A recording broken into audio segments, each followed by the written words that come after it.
अस्सलाम वालेकुम सामीन। 25 रबीउल आखिर और 18 अक्टूबर है। ख़बर का उन्वान है सुबह की अहम खबरें। पाकिस्तान के वज़ीर दिफा ख्वाजा आसिफ ने कहा है कि अफ़गानिस्तान के जो लोग पाकिस्तान में रह रहे हैं उन सब को अपने वतन अफ़गानिस्तान वापस जाना होगा। साथ ये भी कहा कि इन दोनों मुल्कों के पुराने ताल्लुकात ख़त्म हो चुके हैं। बता दें, पहले अफ़गानिस्तान के साथ कभी अमेरिका का कभी रूस का झगड़ा चल रहा था, तो उस वक्त बड़ी तादाद में अफ़गानिस्तान के लोगों ने नक़ल मकानी करके पाकिस्तान में आकर रहाइश इख्तियार कर ली थी, यहाँ कर रहने लगे थे। लेकिन अब पाकिस्तानी वज़ीर दिफा ने ऐलान किया है कि इन सब को अपने मुल्क अफ़गानिस्तान वापस जाना होगा।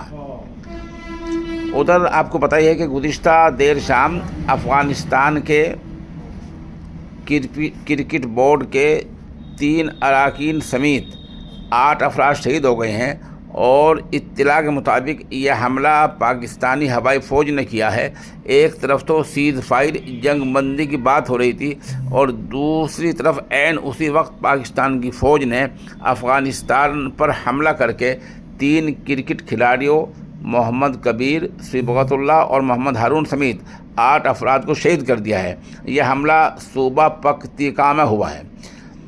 उधर अफ़गानिस्तान के क्रिकेट बोर्ड ने यह ऐलान किया है कि पाकिस्तान के साथ अब कोई क्रिकेट खेल भी नहीं खेला जाएगा। मुंबई से एक बहुत अहम खबर आ रही है, जहां 3 मर्दों और एक खातून ने एक बिजनेसमैन यानी ताजिर को अगवा कर लिया, उसको फ्लैट में ले गए।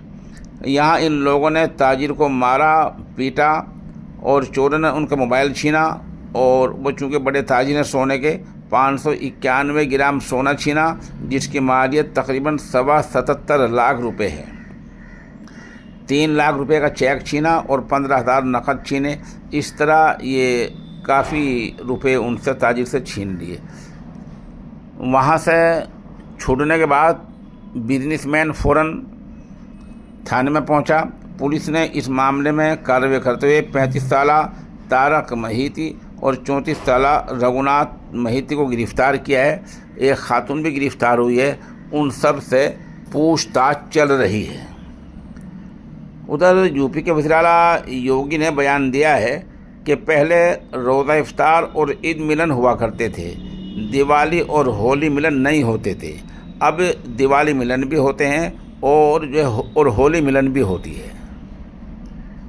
बिहार में एनडीए ने इंतखाब में 5 मुस्लिम उम्मीदवार भी मैदान में उतारे हैं। इनमें 4 तो जेडीयू के हैं और एक लोक जनशक्ति रामविलास से है।